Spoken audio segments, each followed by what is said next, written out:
Hello students, this is Bhavna Tiwari and I welcome you to the digital platform of Apex classes।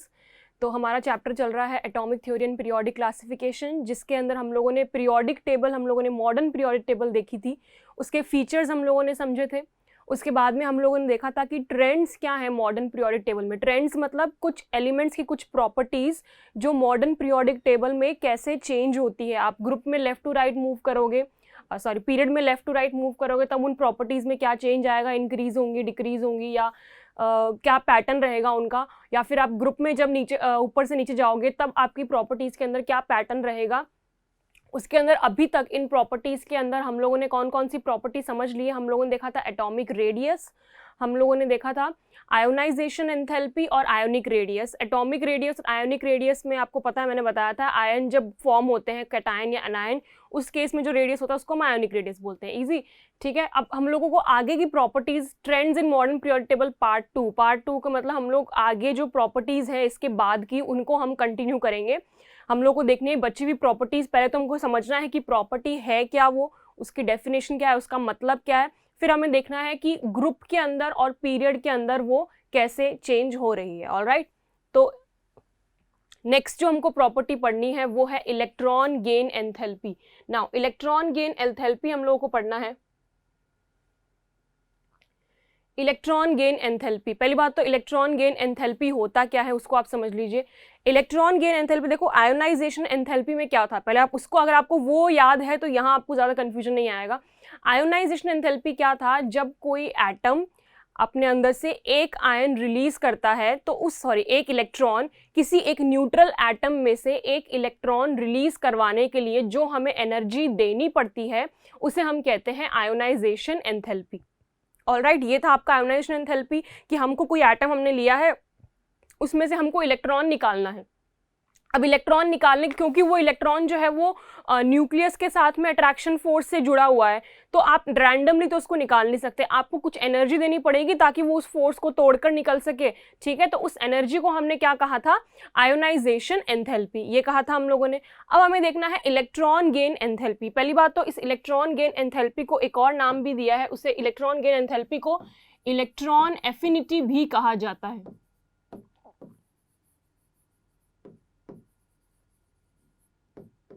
Electron affinity, alright, ये भी इसे कहा जाता है, या आपको इलेक्ट्रॉन गेन एंथैल्पी बोलते हैं, इलेक्ट्रॉन एफिनिटी बोलते हैं, एक ही बात है।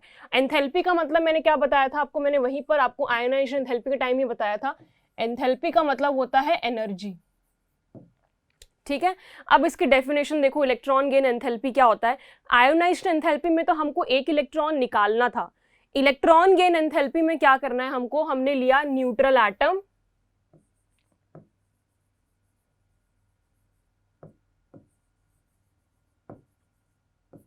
अब इस न्यूट्रल एटम में हम लोग को एक इलेक्ट्रॉन इसमें से निकालना नहीं है, हमें डालना है। देखो आयोनाइजेशन एंथैल्पी में बन रहा था पॉजिटिव आयन, क्योंकि हम एक इलेक्ट्रॉन निकाल रहे थे। यहाँ हमें बनाना है नेगेटिव आयन। जब कोई न्यूट्रल एटम इलेक्ट्रॉन एक्सेप्ट करके नेगेटिव आयन बनता है तब वो कुछ एनर्जी रिलीज करता है। ठीक है, वो इलेक्ट्रॉन खुद एक्सेप्ट करेगा, हमें कोई एनर्जी देने की जरूरत नहीं है उसको। लेकिन जब वो इलेक्ट्रॉन एक्सेप्ट करेगा ना, इलेक्ट्रॉन एक्सेप्ट करने के बाद वो कुछ एनर्जी को रिलीज करेगा, और वो जो एनर्जी रिलीज हो रही है उसी एनर्जी को हम क्या कहते हैं, इलेक्ट्रॉन गेन एंथैल्पी। ऑलराइट, फिर देखो डिफरेंस आयोनाइजेशन एंथैल्पी। देखो जब किसी एटम के अंदर से आपको इलेक्ट्रॉन निकालना है ना, उस केस में क्या होता है ना कि वो जो इलेक्ट्रॉन है वो न्यूक्लियस के फोर्स से जुड़ा हुआ है। ठीक है, न्यूक्लियस के फोर्स से जुड़ा हुआ है, तो उस फोर्स से तोड़ने के लिए हमें कुछ एनर्जी देनी पड़ेगी ताकि वो बाहर निकल सके, क्योंकि ऐसे ही वो बाहर नहीं निकल सकता, वो बंधा हुआ है उस फोर्स से। ठीक है, तो उस केस में हमको जब इलेक्ट्रॉन निकालना है हमें एटम से, तब तो हमें एनर्जी को देना पड़ेगा ताकि वो इलेक्ट्रॉन निकल सके। यहाँ हम दे नहीं रहे हैं एनर्जी, यहाँ हम पहले से नहीं दे रहे हैं, हम क्या कर रहे हैं, एक न्यूट्रल एटम है, ठीक है, फॉर एग्जाम्पल मैं क्लोरीन ले लेती हूँ। क्लोरीन न्यूट्रल एटम है, तो इसका मैं इलेक्ट्रॉनिक कॉन्फ़िगरेशन करके दिखा रही हूँ। इसका एटॉमिक नंबर होता है 17, ऑलराइट, तो इसका 17 का इलेक्ट्रॉनिक कॉन्फ़िगरेशन क्या हो जाएगा, 287। ठीक है, 287 का मतलब आपको क्या दिख रहा है कि ये स्टेबल होने के लिए एक इलेक्ट्रॉन एक्सेप्ट कर लेगा, है ना। तो क्लोरीन जब एक इलेक्ट्रॉन को एक्सेप्ट करेगा, अब ये एक इलेक्ट्रॉन एक्सेप्ट करवाने के लिए, ताकि ये ले ले, उसके लिए हमें एनर्जी देने की जरूरत नहीं है। आयोनाइजेशन एंथैल्पी में हम क्या कर रहे थे, वो बॉन्ड को तोड़ने के लिए, वो जो न्यूक्लियस और इलेक्ट्रॉन के बीच में फोर्स है, उस फोर्स को तोड़ने के लिए, वो जो बंधे हुए हैं उसको तोड़ने के लिए हमें एनर्जी देनी पड़ी थी। यहां हम एनर्जी दे नहीं रहे हैं, यहां ये अपने आप इलेक्ट्रॉन को एक्सेप्ट कर लेगा। लेकिन एक्सेप्ट करने के बाद क्या होगा, एक्सेप्ट करने के बाद ये खुद तो बन जाएगा Cl- नेगेटिव आयन बन गया ये तो, ठीक है। और साथ में जो रिलीज होगी एनर्जी, ये क्या करेगा, जब नेगेटिव आयन एक्सेप्ट कर लेगा तब ये एनर्जी को रिलीज करेगा, निकालेगा, अपने अंदर से बाहर निकालेगा एनर्जी को, ठीक है। और that released energy is known as electron gain enthalpy. Alright, ionisation enthalpy के अंदर हम एनर्जी दे रहे थे, यहां एनर्जी निकल रही है। फर्क देखो दोनों में, दे रहे थे वहां पर हमको देनी पड़ रही थी, यहां हमने कुछ नहीं दी, उल्टा ये हमें दे रहा है एनर्जी, ये निकाल रहा है अपनी एनर्जी। ऑलराइट, समझ गए। तो इसकी डेफिनेशन अगर मैं दूं,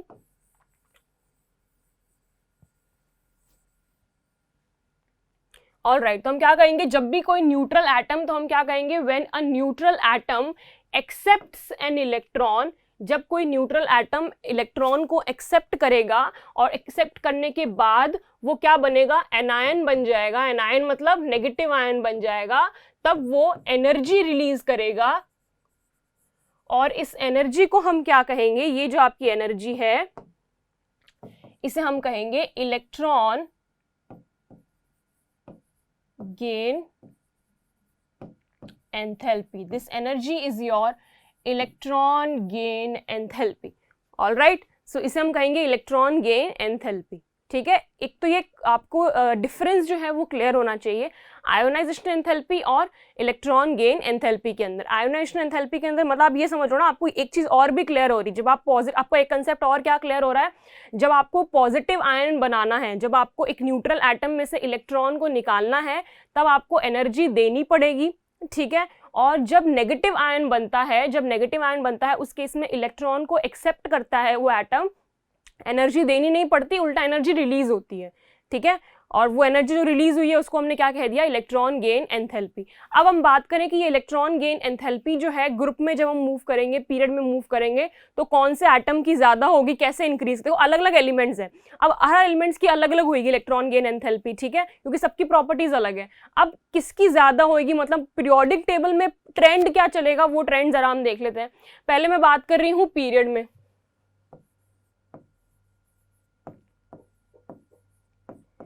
पीरियड के अंदर बात करें। अब आप देखो, मैंने क्या कहा, इसकी डेफिनेशन में ही इसका आंसर छिपा हुआ है कि ट्रेंड कैसे चलेगा, ठीक है। डेफिनेशन कहती है कि कोई न्यूट्रल एटम जब इलेक्ट्रॉन एक्सेप्ट करेगा तब बनेगा एनायन, और एनायन बनने के बाद जो एनर्जी रिलीज होगी वो इलेक्ट्रॉन गेन एंथैल्पी होगी। अब मुझे एक बात बताओ, अगर जैसे मैंने क्लोरीन का एग्जाम्पल लिया था, उसके पास में तो इलेक्ट्रॉन की कमी थी, तो उसने ईजिली एक इलेक्ट्रॉन एक्सेप्ट कर लिया, ठीक है। यही अगर मैं सोडियम ले लेती हूँ, सोडियम की वैलेंस इलेक्ट्रॉनिक कॉन्फ़िगरेशन है 281, उसके आउटर मोस्ट शेल के अंदर एक इलेक्ट्रॉन है, ये ले लिया मैंने 281 सोडियम। अब ये 281 मुझे ये बताओ, ये इलेक्ट्रॉन एक्सेप्ट करेगा क्या, ये कर सकता है इलेक्ट्रॉन एक्सेप्ट, ये इसका एक इलेक्ट्रॉन ये तो अपना बाहर निकालना चाहता है, ये तो कैटायन बनना चाहता है, ठीक है। ये तो हर एलिमेंट क्या चाहता है, स्टेबल होना चाहता है कि उसका ऑक्टेट कंप्लीट हो। अब ये अपने आप को स्टेबल करने के लिए इलेक्ट्रॉन क्यों लेगा, क्योंकि इसको अगर इसको इलेक्ट्रॉन लेने हैं तो इसको 7 इलेक्ट्रॉन लेने, इसके पास 2 ऑप्शन है, या तो ये एक इलेक्ट्रॉन निकाल दे या फिर ये 7 इलेक्ट्रॉन ले ले। क्या आसान लग रहा है, एक इलेक्ट्रॉन निकालना, तो फिर ये 7 इलेक्ट्रॉन क्यों लेगा, ठीक है, 7 इलेक्ट्रॉन फिर ये क्यों लेगा। अब तो इसका मतलब ये हम कह सकते हैं ना कि जो एटम्स एनायन बनाएंगे ही नहीं, वो इलेक्ट्रॉन, उनकी इलेक्ट्रॉन गेन एंथैल्पी कैसे ज्यादा होगी, वो एनर्जी रिलीज ही कहां करेंगे, वो एनर्जी कब रिलीज होगी। डेफिनेशन देखो, जब आपका एनायन बन जाएगा, जब किसी न्यूट्रल एटम ने इलेक्ट्रॉन एक्सेप्ट कर लिया, उसके बाद एनर्जी रिलीज होगी ना। तो आप देखो, हमने जब आयोनाइजेशन एंथैल्पी के टाइम देखा था, हमने कहा था कि पीरियड के अंदर जब हम लेफ्ट टू राइट मूव कर रहे हैं, तो इस तरफ वाले जो आपके एलिमेंट्स थे वो सब क्या है, पॉजिटिव वैलेंसी वाले, यहां से आते आते आयोनाइजेशन एनर्जी जो है वो बढ़ती जा रही थी, ठीक है, क्यों? क्योंकि यहाँ आते आते आप देख रहे थे कि नेगेटिव आयंस बनते जा रहे थे, ठीक है। तो आप ये कह सकते हो ना कि नेगेटिव आयन इस तरफ बन रहे थे, इसका मतलब आप पीरियड के अंदर जब लेफ्ट टू राइट मूव करोगे तब नेगेटिव आयंस बन रहे थे। तो आप कह सकते हो कि पीरियड में लेफ्ट टू राइट जब हम मूव कर रहे हैं तो इलेक्ट्रॉन गेन एंथैल्पी भी बढ़ेगी। नेगेटिव आयन बनेगा तब आप एनर्जी रिलीज होगी ना आपकी। इलेक्ट्रॉन गेन एंथैल्पी कहां से आएगी? जब नेगेटिव आयन बनेगा। पीरियड के अंदर यहाँ वाले एलिमेंट्स तो नेगेटिव आयन बनाना ही नहीं चाहते ना, ठीक है। तो आप क्या कहोगे? पीरियड के अंदर जब आप लेफ्ट टू राइट मूव करोगे, मैं पीरियड लिखा है, मैं लेफ्ट टू राइट नहीं लिख रही हूं, आप समझ जाओ, लेफ्ट टू राइट की बात कर रही हूं मैं। पीरियड में जब आप लेफ्ट टू राइट मूव करोगे तो इलेक्ट्रॉन गेन एंथैल्पी जो है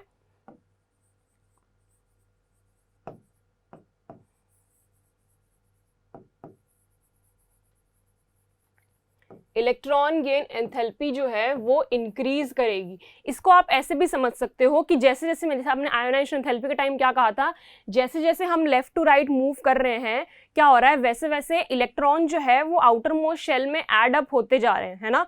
आउटर मोस्ट मतलब उनका जो इफेक्टिव न्यूक्लियर चार्ज है वो बढ़ता जा रहा है, बढ़ता जा रहा है।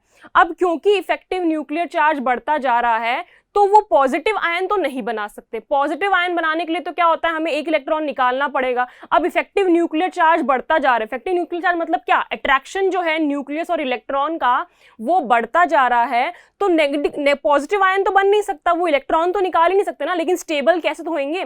भले ही वो पॉजिटिव आयन नहीं बना सकते पर कैसे भी करके उनको स्टेबल तो होना ही है ना। तो वो पॉजिटिव नहीं बना सकते तो क्या करेंगे, वो इलेक्ट्रॉन को एक्सेप्ट ही करते जाएंगे वो।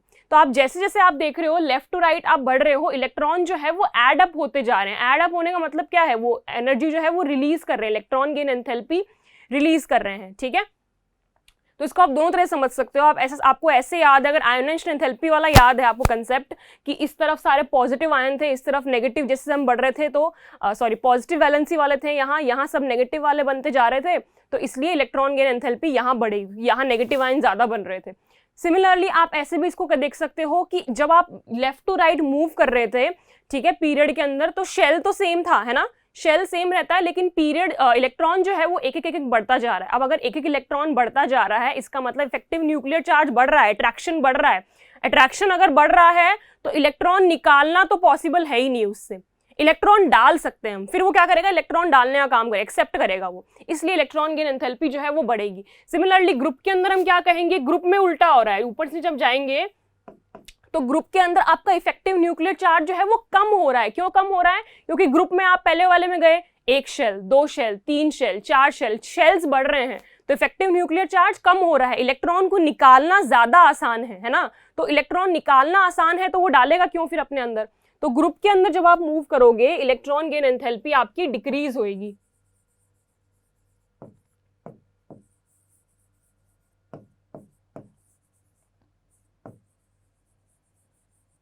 इलेक्ट्रॉन गेन एंथैल्पी डिक्रीज होएगी। क्यों डिक्रीज होएगी? क्योंकि इफेक्टिव न्यूक्लियर चार्ज जो है वो कम हो रहा है। अब जहां भी इफेक्टिव न्यूक्लियर चार्ज कम होने का मतलब है कि वो जिसकी इफेक्टिव न्यूक्लियर चार्ज कम है तो वो पॉजिटिव आयन बनाना पसंद करेगा ना, क्योंकि उसके आउटर मोस्ट इलेक्ट्रॉन जो है वो आसानी से निकल जाएगा, उसके ऊपर फोर्स ज्यादा नहीं है। Alright, this is your electron gain enthalpy. Next up is your electronegativity. अब इलेक्ट्रोनेगेटिविटी क्या होता है इसको आप समझो। सबसे पहले हम प्रॉपर्टी समझेंगे, फिर हम देखेंगे कि इलेक्ट्रोनेगेटिविटी का ट्रेंड जो है वो कैसे चल रहा है। देखो आप लोगों ने ये पढ़ा होगा, 2 तरह के बॉन्ड्स होते हैं जब कोई कंपाउंड बनता है, जैसे फॉर एग्जांपल NaCl हो गया या H2SO4 हो गया या H2O हो गया या H2 हो गया, जो भी जितने भी आपके कंपाउंड्स में लिख दूं एग्जांपल, उनमें एक्चुअली 3 होते हैं पर आप 2 जानते हो। 2 तरह के बॉन्ड होते हैं, एक होता है आयोनिक बॉन्ड, एक होता है कोवेलेंट बॉन्ड, तीसरा होता है कोऑर्डिनेट बॉन्ड, वो शायद आपने नहीं पढ़ा है, पर आप आयोनिक और कोवेलेंट बॉन्ड के बारे में शायद जानते हो अच्छे से। मैं जरा फर्क बता दूं पहले, फिर हम समझेंगे इलेक्ट्रोनेगेटिविटी क्या होता है। देखो आयोनिक बॉन्ड के अंदर क्या होता है, आयोनिक बॉन्ड के अंदर होता है इलेक्ट्रॉन की शेयरिंग, ठीक है। कैसे होता है मैं आपको एग्जांपल समझाती हूँ। NaCl कंपाउंड जो है ये कैसे बना, ये एक आयोनिक कंपाउंड है। यहाँ पर बॉन्ड जो बन रहा है Na और Cl के अंदर, 2 एटम्स हैं Na और Cl के अंदर, बॉन्ड जो है वो आयोनिक बॉन्ड है। कौन सा बॉन्ड है? आयोनिक बॉन्ड है। अब ये आयोनिक बॉन्ड कैसे बना हुआ होगा, देखो दोनों की बात करूं मैं, यहां बात कर रही हूं मैं Na की, यहां बात कर रही हूं मैं Cl की, ठीक है, Na और Cl दोनों की मैं इलेक्ट्रॉनिक कॉन्फ़िगरेशन लिखूं, इसका है 281, इसका है 287, ठीक है, 281 और 287। अब आप दोनों को देखो जरा, सोडियम देखो, कोई भी जो एलिमेंट्स है ना, ये एटम्स है, ये सब कंबाइन क्यों होते हैं अपने आप को स्टेबल करने के लिए, मैं पहले बता चुकी हूँ आपको। ये कंपाउंड ये NaCl बना क्यों है, क्यों Na ने कहा कि ठीक है मैं क्लोरीन से जुड़ने को तैयार हूँ, क्यों जुड़ा वो, क्योंकि उसका खुद का फायदा था, वो जब क्लोरीन से जुड़ेगा तो वो खुद स्टेबल हो जाएगा, ठीक है, इसके लिए वो जाके जुड़ा। तो एटम्स जो हैं वो किसी से अगर कंबाइन हो रहे हैं, जुड़ रहे हैं, तो वो अपना फायदा के लिए, ताकि वो खुद स्टेबल हो सके, ठीक है। अब Na जो है देखो, दोनों का अपना अपना फायदा है, इसलिए दोनों जुड़ गए। तो क्या हुआ, सोडियम जो है उसके पास में एक इलेक्ट्रॉन आउटर मोस्ट शेल में है, तो वो चाहता है कि मैं अपना एक इलेक्ट्रॉन निकाल दूं और मैं स्टेबल हो जाऊंगा, ठीक है। और क्लोरीन जो है उसके पास में बाहर आउटर मोस्ट शेल में 7 इलेक्ट्रॉन्स है, मतलब अगर उसको एक इलेक्ट्रॉन मिल जाए तो वो स्टेबल हो जाएगा। अब देखो क्या हो रहा है, सोडियम को निकालना है एक इलेक्ट्रॉन और क्लोरीन को एक इलेक्ट्रॉन चाहिए। सोडियम को तो निकालना है इलेक्ट्रॉन और सोडियम एक इलेक्ट्रॉन लेना चाहता है। तो देखो यहां पर क्या होगा ना, सोडियम अपना ये इलेक्ट्रॉन निकाल के दे देगा क्लोरीन को, बस यही होता है आयोनिक बॉन्ड।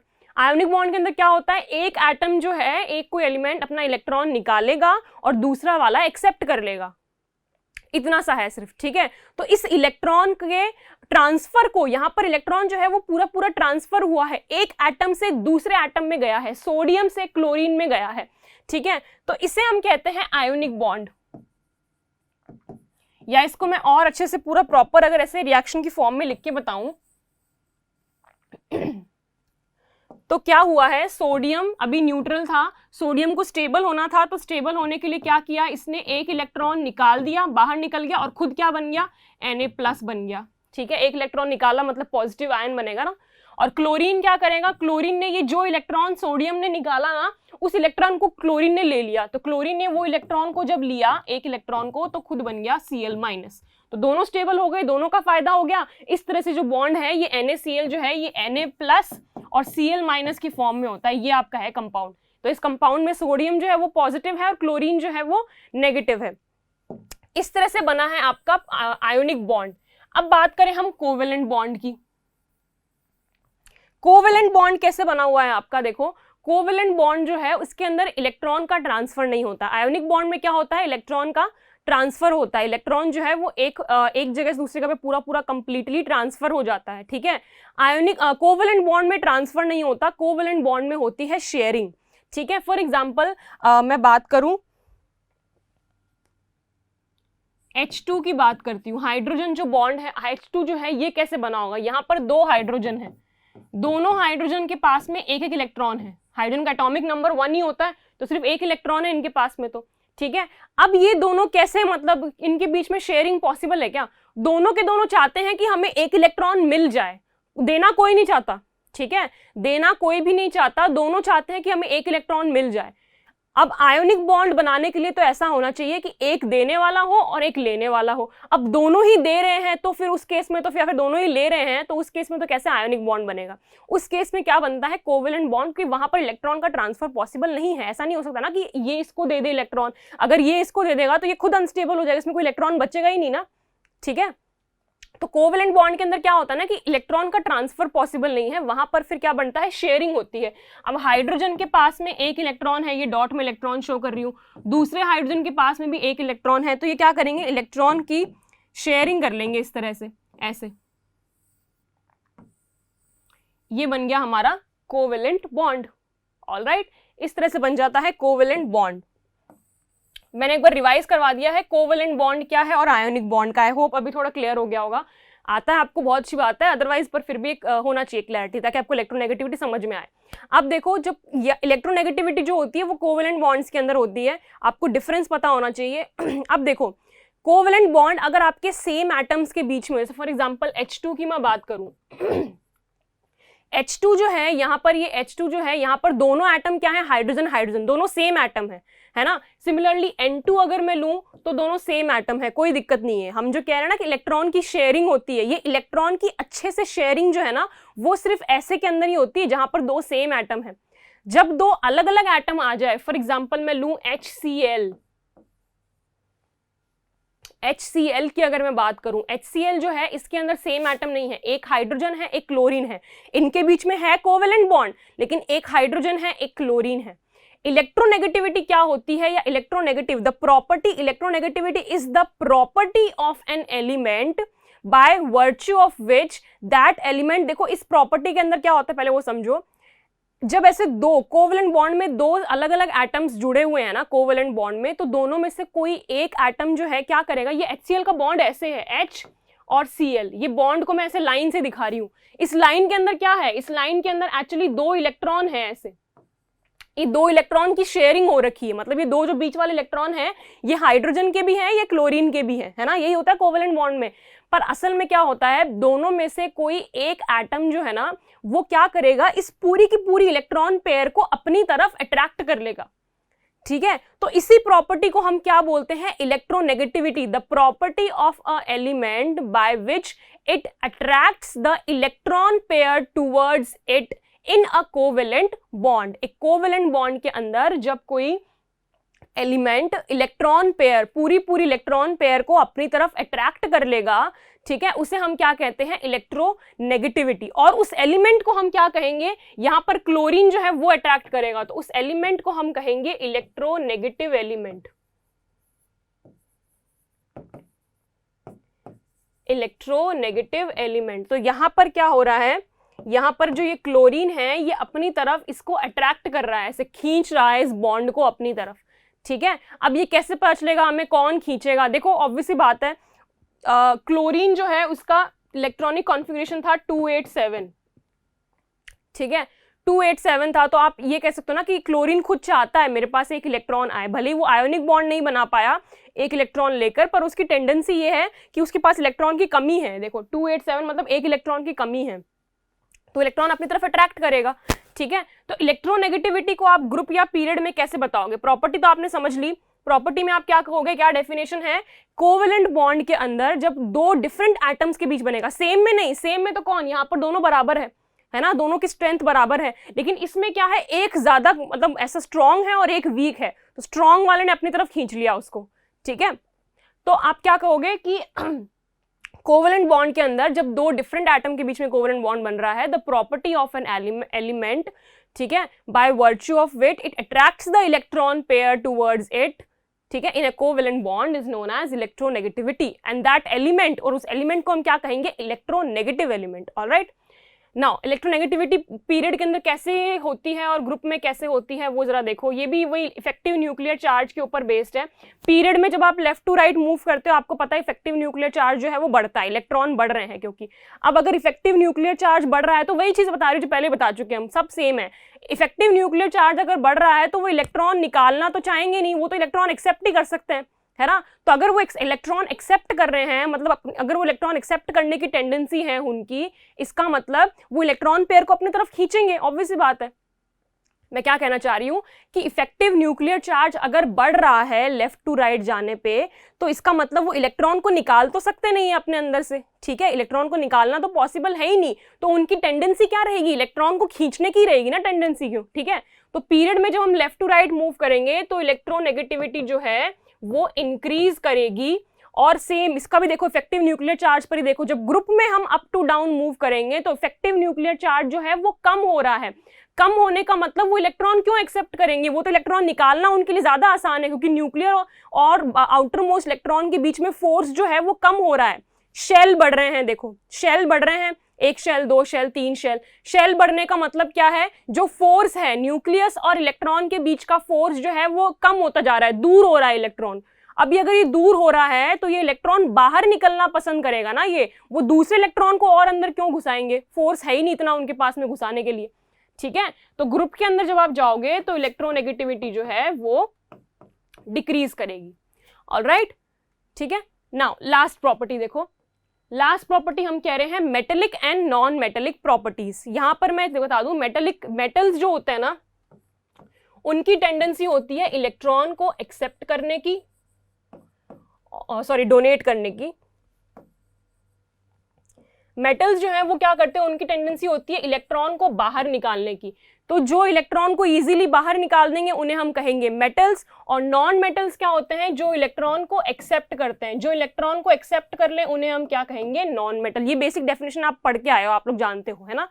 तो ये हो गया मेटल और नॉन मेटल की प्रॉपर्टीज का। तो मतलब आपको पता है, हमको सिर्फ ये देखना है ग्रुप में और पीरियड में ट्रेंड क्या चल रहा है इनका, ठीक है। तो मेटल्स जो आसानी से इलेक्ट्रॉन एक्सेप्ट कर लें वो क्या हो जाएंगे, मेटल हो जाएंगे। ये भी आप जानते हो, आयनाइजेशन एंथैल्पी याद करो, लेफ्ट टू राइट जब हम पीरियड में मूव करेंगे, यहां मैं ऐसे बना दूं, पहले मेटल्स के लिए बात कर रही हूं मैं।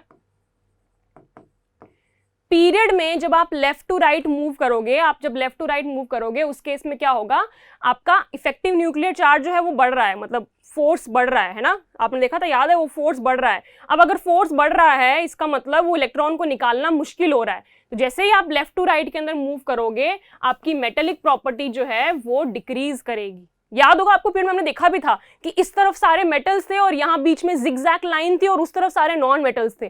तो लेफ्ट टू राइट मूव करते करते करते करते मेटेलिक प्रॉपर्टी तो कम हो गई, उल्टा नॉन मेटेलिक प्रॉपर्टी आ गई। तो यहां हम क्या कह सकते हैं, इधर अगर मैं नॉन मेटेलिक प्रॉपर्टी की बात करूं तो पीरियड में लेफ्ट टू राइट मूव करने पर ये जो है ये इंक्रीज होगी, अगर ये डिक्रीज होगी तो ये इंक्रीज होगी। मेटल्स जो है वो तो क्या हो रहे हैं, कम होते जा रहे हैं, क्योंकि इफेक्टिव न्यूक्लियर चार्ज बढ़ रहा है। अब इलेक्ट्रॉन को निकालना बहुत मुश्किल है, और इलेक्ट्रॉन को डोनेट करना अगर मुश्किल है, मतलब नॉन मेटेलिक प्रॉपर्टी कम हो रही है और मेटेलिक प्रॉपर्टी बढ़ रही है। ग्रुप की बात करें, सॉरी, मेटेलिक प्रॉपर्टी कम हो रही है।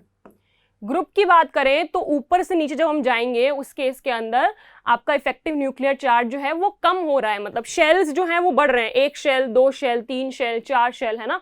अब अगर शेल बढ़ते जा रहे हैं मतलब न्यूक्लियस और बाहर वाला इलेक्ट्रॉन जो है उनके बीच में फोर्स कम हो रहा है, तो इस इलेक्ट्रॉन को निकालना बहुत आसान है। अब अगर इलेक्ट्रॉन को निकालना आसान है तो मेटेलिक प्रॉपर्टी तो बढ़ रही है फिर, क्योंकि यही तो है मेटेलिक प्रॉपर्टी की, इलेक्ट्रॉन को निकाल दे वो, ठीक है।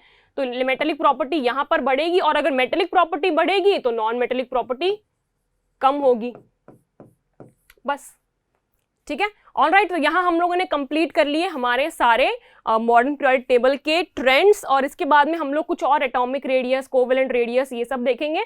Alright, so this is all for today students, thank you very much, I will see you in the next class. Subscribe करें हमारा apex classes edutech YouTube channel, साथ ही बेल आइकन को क्लिक करना बिल्कुल ना भूलें, ताकि आगे आने वाले सभी यूट्यूब वीडियोस की अपडेटेड नोटिफिकेशंस सबसे पहले आपको मिले। Apex classes edutech, subscribe now.